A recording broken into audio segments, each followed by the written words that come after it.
एक बात ये भी ध्यान रखने वाली बात है कि जो एक्सेलरेशन होगा वो ऐड नहीं होगा, सबट्रैक्ट नहीं होगा, कुछ नहीं होगा। एक्सेलरेशन एक बॉडी से दूसरी बॉडी में ट्रांसफर नहीं होता, जो चीज ट्रांसफर होती है वो होती है वेलोसिटी। हेलो एवरीवन, फिजिक्स के फंडे में आपका स्वागत है। तो कैसे हैं आप लोग? आज हम पढ़ेंगे इंपॉर्टेंट कॉन्सेप्ट को एक एग्जांपल की हेल्प से।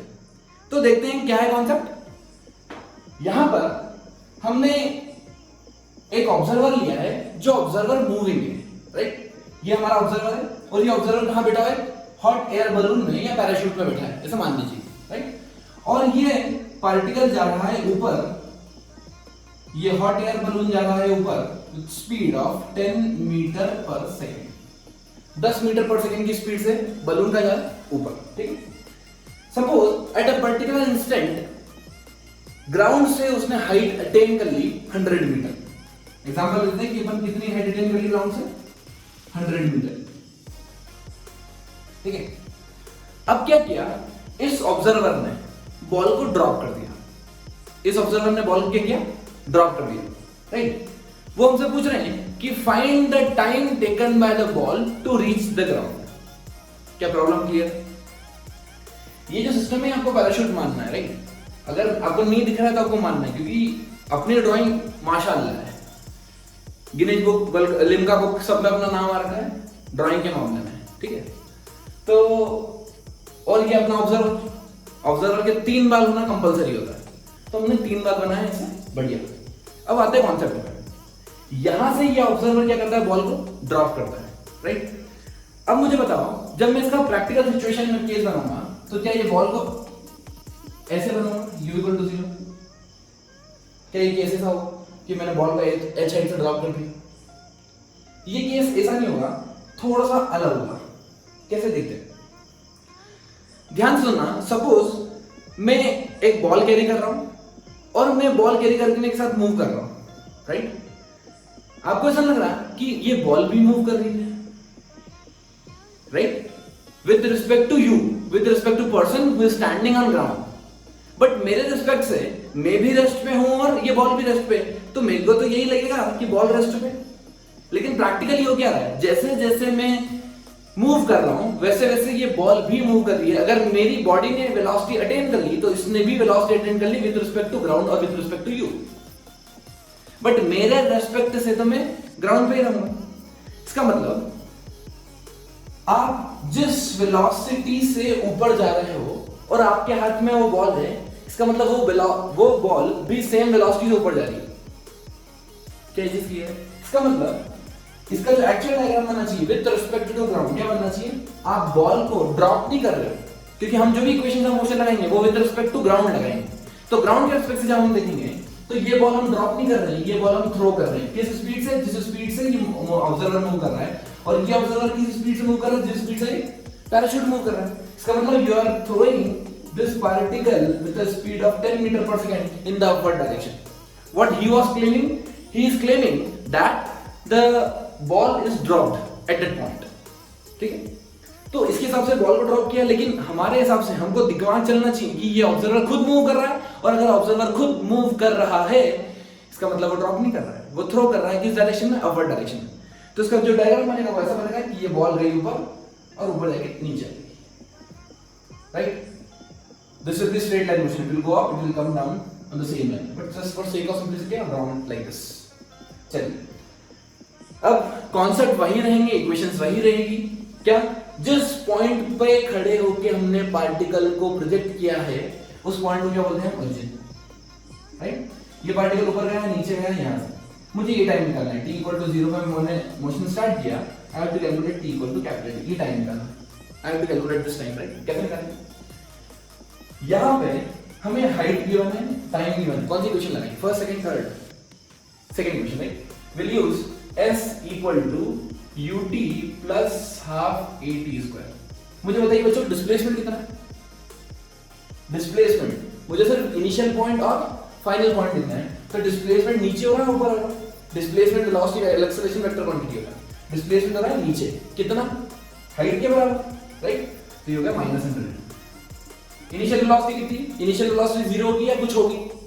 कुछ होगी। We are throwing this particle with respect to ground, So its velocity will be plus 10 into time t plus acceleration. What is acceleration?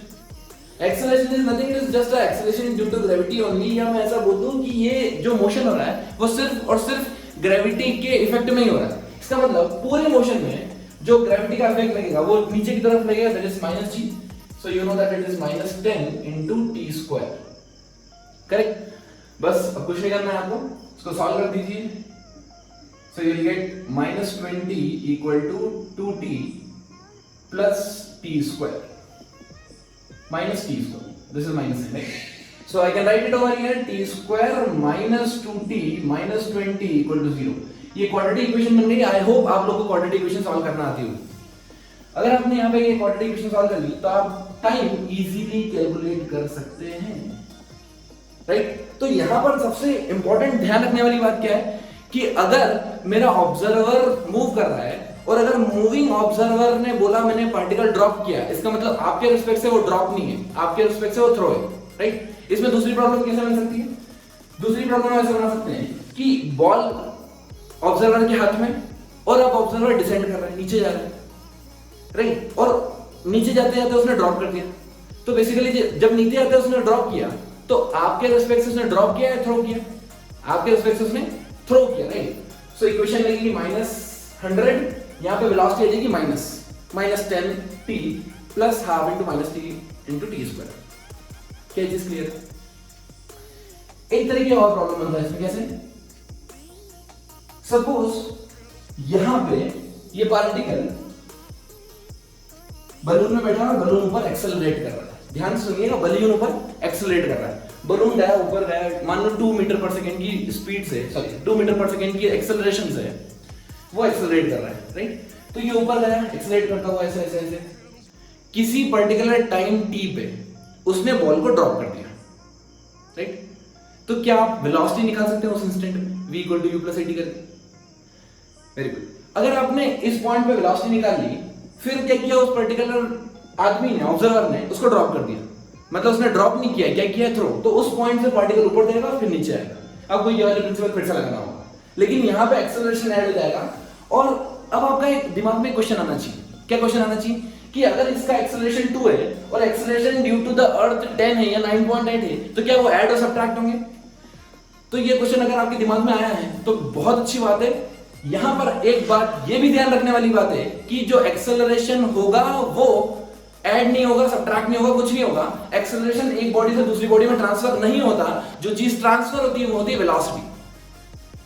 सिर्फ और सिर्फ वेलोसिटी ट्रांसफर होगी. Acceleration through out the motion g ही लगेगा, -g ही लगेगा. यहां से यहां तक ऊपर जाने में हो सकता है एक्सेलरेशन जो भी गिवन है वो लग जाए, लेकिन एक बार जैसे ड्रॉप कर दिया तो ड्रॉप करने के बाद पार्टिकल ऊपर गया और नीचे गया, पूरे मोशन में एक्सेलरेशन ड्यू टू ग्रेविटी ही लगेगा. सो आपको याद ये रखना है कि while the observer is moving and throwing a particle और dropping a particle, its acceleration is not transferred to the motion, only the velocity at the initial point is transferred. I hope आपको ये concept अच्छा लगा हो. अब हम देखते हैं दूसरा प्रॉब्लम. तो आइए दोस्तों, अब हम देखते हैं brand new concept, motion upon a inclined plane. यहां पे एक इंक्लाइंड प्लेन है जिसका एंगल ऑफ इंक्लिनेशन थीटा है. हमने यहां पे एक बॉल को ड्रॉप कर दिया, राइट? तो मैं मान लेता हूं कि मैंने यहां से एक बॉल को ड्रॉप कर दिया. बॉल ले लो, ब्लॉक ले लो, कुछ भी ले लो, इसको मैंने यहां से ऐसे ड्रॉप कर दिया, छोड़ दिया. अब क्या होगा? ये ब्लॉक और बॉल ऐसे स्लाइड करते रहेंगे या बॉल रोल करेगी और ब्लॉक स्लाइड करेगा? हमने यहां पर दोनों सरफेसेस को, जितनी भी सरफेसेस है, सबको क्या माना है? स्मूथ. तो भले एक बॉल हो या ब्लॉक हो, दोनों स्लाइड करेगी. तो ऐसा नहीं होगा कि बॉल रोल कर रही, नहीं, बॉल भी स्लाइड करेगी और ब्लॉक भी स्लाइड करेगा. क्या चीज क्लियर है? चलिए नाउ हमने डाउन द इंक्लाइन डिस्प्लेसमेंट मान लिया s. s is the displacement down the incline. यहां पे आपको एक बहुत बढ़िया कॉन्सेप्ट सिखाऊंगा कि इक्वेशंस ऑफ मोशन को इंक्लाइंड प्लेन पे यूज कैसे करते हैं. You know that v = u + at, s = ut + half at², v² = u² + 2s. इसमें डिस्प्लेसमेंट, एक्सेलरेशन और वेलोसिटी तीनों सेम डायरेक्शन में होना चाहिए. तीनों सेम डायरेक्शन में होना चाहिए. अब देखते हैं, हमने ड्रॉप किया है, इसका मतलब यहाँ पे इसकी वेलोसिटी 0 है क्योंकि हमने ड्रॉप किया। इस पे फोर्स किस डायरेक्शन में लग रहा होगा? बेसिकली फोर्स या मैं बोलूं एक्सेलरेशन किस डायरेक्शन में लग रहा होगा? नीचे, डाउन द प्लेन या वर्टिकली? तो आंसर इज वर्टिकली। क्यों? क्योंकि अर्थ नीचे खींचती है, इसका मतलब एक्सेलरेशन इधर है। अब अगर मैं एक क्वेश्चन लगाऊं s equal to ut plus half et square, ठीक, मुझे क्या कैलकुलेट करना है? I want to calculate the time taken by the ball to reach the bottom point. कितनी देर में बॉटम पॉइंट पे रीच कर जाती है स्लाइड होके, ठीक है। तो यहां पे डिस्प्लेसमेंट किस डायरेक्शन में? ये अलोंग द इंक्लाइन है या डाउन द इंक्लाइन है, और जो ग्रेविटी है वो कहां है? Vertically downwards. कॉन्सेप्ट हमें क्या पता है? एक्सेलरेशन और डिस्प्लेसमेंट दोनों सेम डायरेक्शन में होना चाहिए। So what I am doing here, I have to resolve this acceleration due to gravity along the incline and perpendicular to the incline, because you know that any vector quantity can be resolved in two mutually perpendicular direction. The direction should be mutually perpendicular, कोई भी direction उससे फर्क नहीं पड़ता। For the sake of simplicity, we resolve it in x and y direction, but ऐसा कोई rule नहीं है, you can resolve in any two mutually perpendicular directions. तो हम एक डायरेक्शन लेते हैं perpendicular to the plane और एक लेते हैं along the plane। क्या ये दोनों perpendicular है लाइंस, दोनों डैश लाइंस?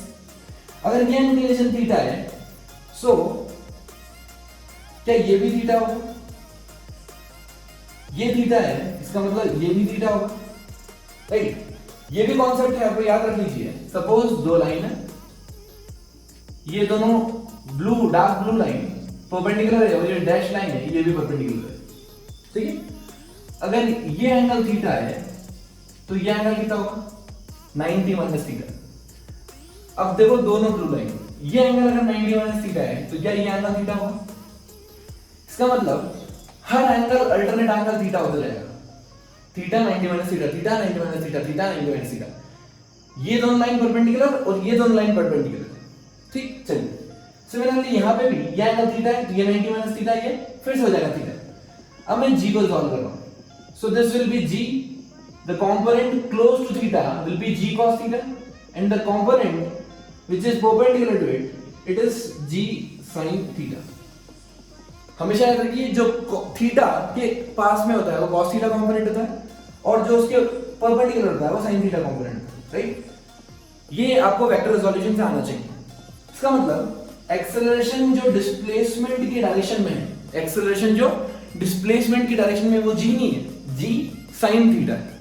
क्या चीज क्लियर? इसका मतलब हम यहां पे लिखेंगे s equal to initial velocity 0 plus half into acceleration g sin theta into t square, right?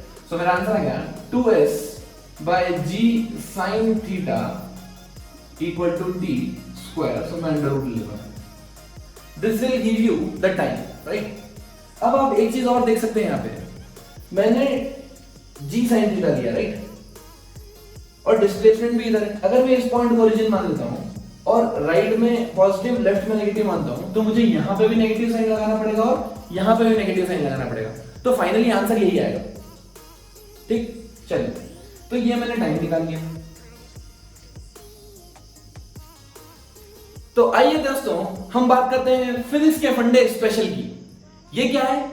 ये हमारे चैनल में बने रहने का सबसे बड़ा और मेन रीजन है। यहां पे हम सीखते हैं एकदम एक्सक्लूसिव कॉन्सेप्ट। तो देखिए, कभी कभी मान लीजिए इंक्लाइंड प्लेन है, अब आपको इंक्लिनेशन गिवन नहीं होगा प्रॉब्लम में डायरेक्टली, तो फिर कैसे गिवन होगा?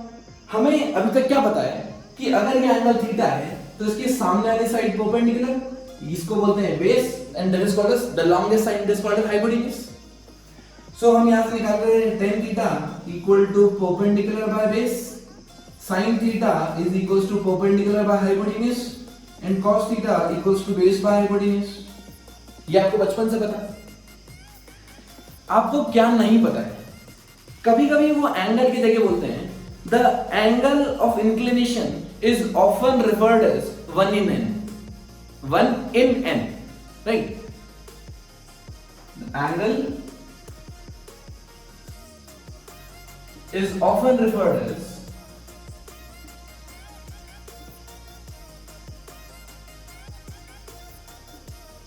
अब इसका मतलब क्या है? इसका मतलब सपोज एक ट्रायंगल लिया मैंने जिसकी परपेंडिकुलर लेंथ l ले ली और हाइपोटेन्यूज ले लिया n। अगर मैं sin थीटा निकालूं तो sin थीटा कितना आएगा? l by n। इस l को जनरली हम 1 ले लेते हैं क्योंकि रेशियो लेना है, right? So it is 1 by n। इसका मतलब आपको अगर प्रॉब्लम में दिखे कि 1 in 3 the particle is projected on an incline 1 in 3 or the inclination is 1 in 3, 1 in 3 का मतलब sin theta is equal to 1 by 3। और I can say इसको ध्यान से अगर देखें तो ये क्या चीज है? 1 in 3 means 1 in 3 का मतलब वर्टिकल डायरेक्शन में 1 यूनिट चलने से आपको along the inclined 3 यूनिट चलना पड़ रहा है। Clear? Now if I ask कि इंक्लिनेशन 1 in 2 है, क्या आप मुझे एंगल बता सकते हैं? बिल्कुल बता सकते हैं, आप तो बहुत स्मार्ट है। sin theta is equal to 1 by 2, तो थीटा कितना आ गया? पाई बाय 6 और 30 डिग्री। क्लियर? तो आइए अब इसी पे बेस्ड एक प्रॉब्लम देखते हैं। क्या गिवन है? एक बॉल हमने इंक्लाइंड प्लेन पे ड्रॉप किया, राइट? और दूसरी बॉल मैंने नॉर्मली ड्रॉप किया वर्टिकल ग्राउंड में, राइट? एक बॉल को मैंने ऐसे ड्रॉप कर दिया और एक को इंक्लाइंड प्लेन पे ड्रॉप किया, राइट? सेम हाइट से ड्रॉप किया है, इसकी वर्टिकल हाइट भी h है और इसकी हाइट भी h है। मान लेता हूं इसकी final velocity down the incline जब ये आ जाएगा इसकी वेलोसिटी हो जाएगी v1 और जब ये नीचे आ जाएगा इसकी वेलोसिटी हो जाएगी v2, right? What they're asking? They're asking find the ratio of the velocities.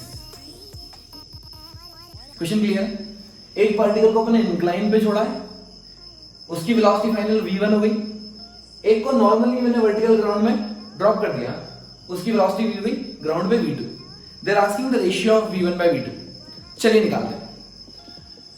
Normally अगर हम ड्रॉप करें किसी बॉडी को तो उसकी वेलोसिटी कितनी होती है? √2gh।